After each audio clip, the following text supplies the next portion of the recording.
I do see there being different positions or callings in the supernatural. But the complexity of positions or callings of the supernatural ministry is best understood by examining its layers. For example, we do best what we know best. I have been a teacher, writer, speaker through most of my adult life. So I'm comfortable teaching or in a teaching aspect. So my first layer of ministry might entail me imparting knowledge to others in a small, familiar setting. But as I grow spiritually, God may require me to leave my comfort zone and be willing to teach a foreign Bible college class through an interpreter. There might be several positions in between those 2 points also, but I have to be willing to climb the stairs to reach the next level. Speaking from a practical standpoint, you would not expect a 2-year-old to paint a landscape portrait when he or she can barely draw a discernible circle.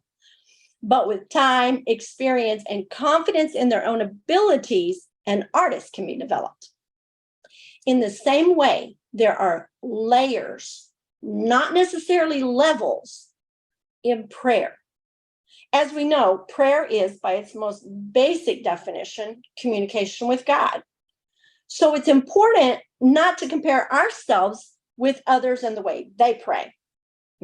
We're all guilty of that. We all tend to do that. Oh, they are such a good prayer and I'm not. Or, I can do better than that. Or I can pray better than that. We all do that.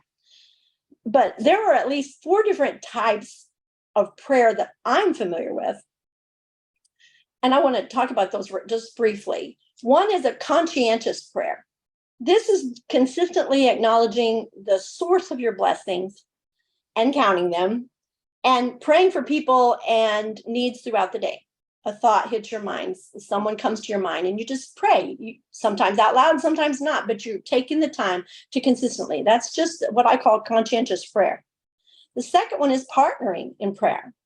People seek you out for prayer for themselves and their needs, and you pray for those requests specifically. We all have someone that calls us and says, I know you pray. Would you pray for? And they do that. So that's partnering with someone in prayer.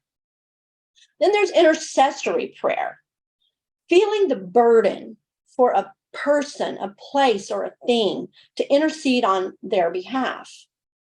And fourthly, the prayer warrior.